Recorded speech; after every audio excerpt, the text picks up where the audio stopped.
Welcome back, everybody, to the daily show where I'll be breaking down the big mega cap stocks. So, before we get started, please hit that like button, and that is greatly appreciated. And if you guys are new here, definitely consider subscribing. And now, let's get right into the market.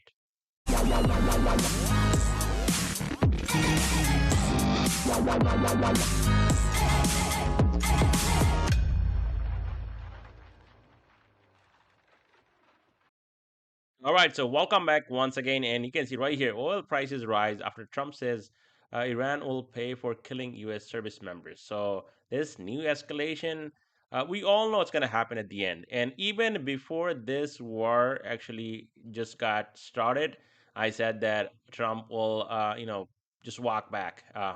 He will do the same thing, tackle. And we had that for a while, ceasefire, and now that's broken, and now we're seeing escalation again. And I'm telling you guys, the oil reserve, it's at very low right now, and we got a midterm election, and I don't think they want to lose. So there will be again, whether it's real or fake, there is going to be another taco trade. There is going to be some sort of a deal that's coming very soon, where you're going to see energy prices going down, at least on paper and in stock market. Now Trump says Netanyahu won't be arrested in New York, pushing back on Mandani.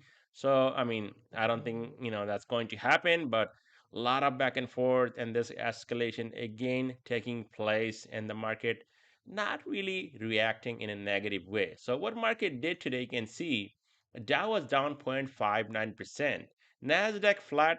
As a matter of fact, had actually a gap up and go, and it was a nice short here to the downside. Made a little bit of money, nothing big today because it wasn't moving much. S&P slightly down, Russell down just over 0.5%, advancing 32.5, declining 63.5. 11 sectors.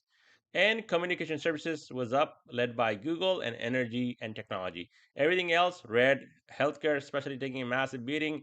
And against industrials, financial, basic materials, consumer defensive, these are taking a massive hit right now. Stock market map, what do we have here? Well, if you look at right here, a lot of the big names, and these names were down pretty big. Apple is the only one that actually came down off of all-time highs, which is definitely normal. Microsoft finally going up over 2%, Nvidia flat, AMD up 1.5%, Broadcom up 2%, MU up 2%. Look at right here, Marble up over 3%, and Google led the rally. Amazon was up, Meta flat, Tesla was down before earnings.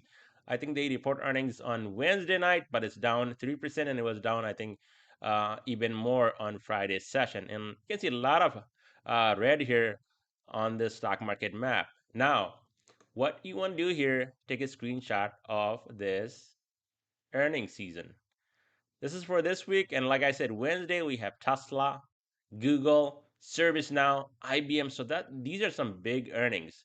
Even going into tomorrow morning, we have LI Bank and GM, 3M, some of the big names for tomorrow. And then we have Nokia, we have Intel going into Thursday. So lots of names reporting earnings, and this is just getting started, guys. We also have Ryzen, reporting earnings on Friday, and then we have more earnings coming up end of this month. So it's gonna be jam packed. There's gonna be lots of volatility here in this market, and I think since Microsoft was moving today, let's see if Microsoft wants to go higher. So let's get started on Microsoft. All right, so on Microsoft, it's up 2.15%. And this thing just had a nice move up today. We were able to close over 401, which is this red line on your screen, 50-day moving average. But you can see, I mean, this thing, every time we go back up, like there is no next day and the day after continuation like last time. It actually fades and comes back, consolidates, and just not the way, people that are, trading Microsoft over the years. This is not the way this thing moves. Usually, when it moves pretty fast, right?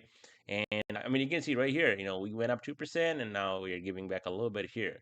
So, going into next few sessions, we do have earnings the 29th of this month, July. Right now, setting over 400. Technically, it looks really good, bullish. If this thing can stay over 400, I would say, I'm not gonna say this 50-day moving average right here, 401.28. Let's say, just make things even and easy on us. 400 would be a key level to hold. If this thing remains over 400 come tomorrow and end of the week and gets over 406, boy oh boy, this thing could be a candidate for a massive short squeeze because a lot of the shorts also shorted this thing into the hole.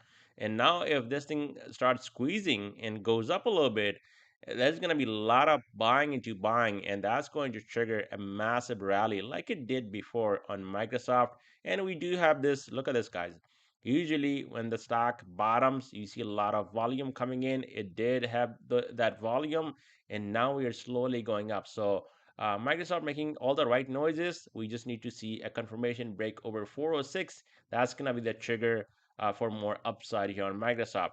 400 gives up 397. We have 396 as a 390, 562 as a support, 5-day moving average, and underneath that we could be retesting 389 to 390 once again, where we held on Friday's session and even today. If you bought the dip at the right time, it was a decent move to the upside.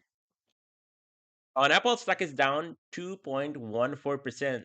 And this was fantastic because we have earnings coming out. We actually had puts on Apple and it was red. Friday was red. Even this morning, it wasn't actually green. Up until this thing gave back a lot of the gains. It was down $10. And then I closed my position because we have earnings coming out end of the month and I don't like holding into earnings. So I got 20% off of that puts on Apple. And now you can see what happened here, guys. 323, like we talked about it in my previous video. It came down here, support held, went back up, and as a matter of fact, it's just slightly under 327 5-day moving average. So if this is going to, come down a little bit more, it needs to get under 323.56. If that happens, it's going to come down here and fill the gap at 316. To the upside, it needs to get over 329 for more continuation, possibly into 340s.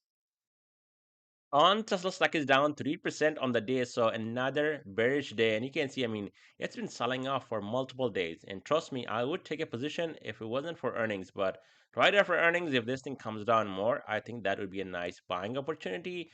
But, if you ask me what earnings I'm actually expecting from Tesla and Elon, not a good one. Probably not a good one. EVs, I don't know, with the gas prices going higher, how was the sale? But, GM and Ford and all the other automakers are producing bunch of EVs and they have all kinds of goodies. So you don't have to go with Tesla. Yes, Tesla might have better, self-driving, but a lot of the things are out there. And Chinese EV makers like BYD and some of the other ones, fantastic cars. So Tesla here got itself a lot of competition, and right now we'll have to see how the sales are. As of right now, that level broke 376. Now you're below. Actually, right here, if you look at my screen, pretty much down to the lower band, 369. If it gives up, look down here, 364 to 362, previous support level, and then I mean this could be going down even more. If we get some sort of a counter trend rally before earnings, which is Wednesday, watch out for a move back up to 376, possibly into the 5-day here, 386.42, and only then we can talk about more upside. But knowing Tesla, guys, also this thing on some good news, it can move. It can easily move 20, $30 in a day. So this is not something I would short, but look for long setups. But I would wait for earnings here, which is coming out in 2 days. All right, so just a quick reminder for you guys, if you are really serious about trading and you want to do this full time and get all sorts of trade ideas, definitely head over to Patreon, and that link will be down below in the description for you guys. And if you go for that annual membership, you do save some money. You get about 20% off on that. So check it out. On Meta, it's absolutely flat on the day, and Meta came down and looks like it's just not able to fill the gap at 660, just bouncing back and forth. So 638 holds up. Watch out for the gap fill at 660. If it does not hold 638, we could be pulling back even harder, maybe even into 625, 615 right here, into these moving averages, 608 right here. That's totally possible on Meta. We also have earnings coming out on the 29th. On AMD, it's up 1.58%. So this was coming because anytime you see some of big names trading below or trading at the lower band, bounce is very possible. And you can see here AMD came under lower band and now it's back over 488, also over 503. So, I mean, technically it's still holding up, nicely. We don't have a major breakdown yet. But if this thing trades below 503 and stays under and then takes out 470, I would be concerned that, this is turning into some sort of a top and we're just going to break this, support or neckline, whatever you want to call it, and then this thing would dump even more. We have a gap here, a bunch of other gaps. Not that I'm saying it's going to come down here, but this gap definitely possible. So 503 a crucial level to the upside, 515.51 over that 531.33 to watch on AMD. On Amazon stock, it's up 1.12%, so nice move up. And guess what? It came back up to where? Well, exactly, right? 250. Rejection came off, and then rejection of the 50-day moving average as well, which is sitting very close to 252. And now it's trading slightly.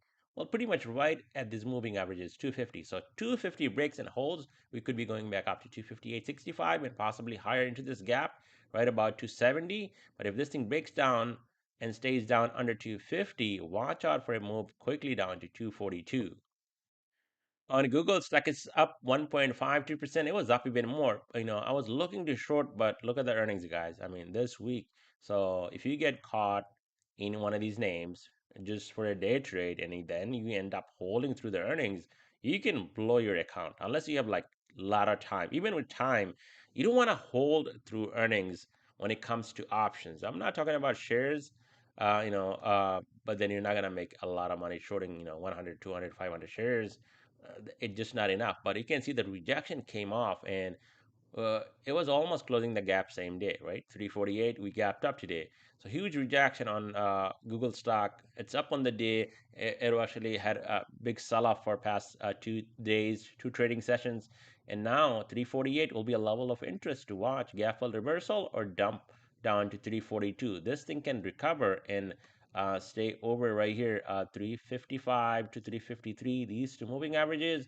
Then watch for continuation, possibly back up to 367 into 370s again into that previous rejection area, which is at 374.62. On Nvidia stock, it's up 0.23%, but Nvidia was up nicely today. But one thing I want to point out here, guys, Nvidia still looks really good, really bullish, trading over the 20-day.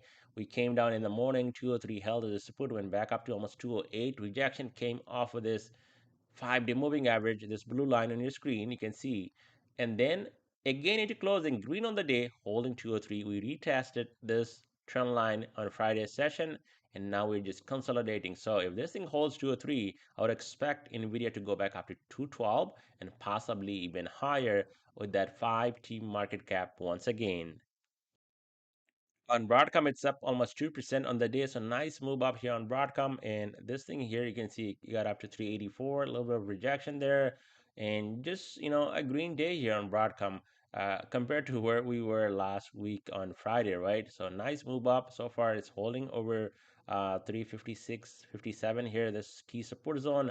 Now, all we have to see if this thing breaks over 387, that's going to be a trigger, and that's going to move the stock even higher into 400s. As of right now, I would say this thing is in a downtrend to slightly neutral because as of right now, the support holding and bouncing back up to the upside once again.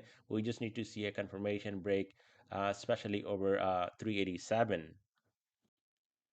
All right, so SpaceX down another 3.34%. And we talked about it last night that I'm expecting even more downside here on SpaceX. So people who got really excited and bought the top, now, I mean, that's why you got to wait. I mean, a lot of people think if the stock is running or, the market went higher, oh, I just have to go and get into some sort of a position now, or I have to go and short. There is something called just stay on the sideline.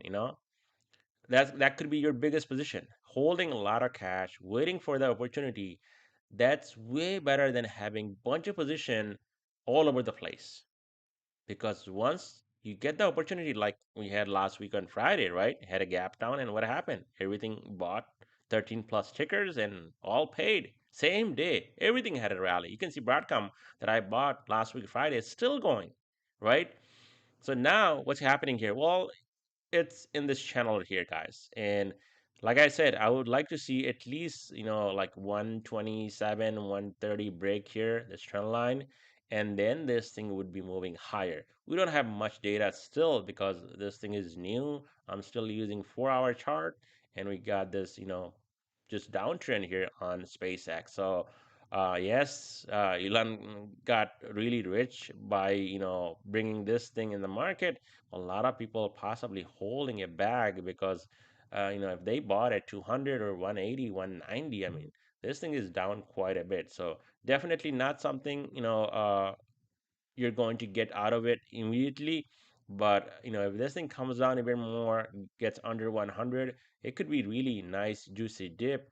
But you have to hold this for quite some time. This is not a quick flip unless you're just shorting. But even shorting right now, I mean, there is not much into it. Yes, it's on a strong downtrend, but shorting into the hole could be devastating if this thing goes up. We all know how this thing moved, and we all know who is the owner of the company and the CEO, right? So this is not something that you want to mess with, especially into the hole.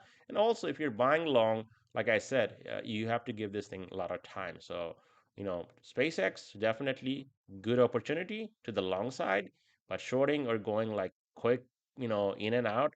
Could be risky here, guys. So watch for this trend line to break, like I said, 127 to 130 area. If we can stay over that, break that, we might see a move all the way up to 147. And at that point, I might even play that all the way up to 147. And that's all I have for you guys in this video. Thank you so much for watching.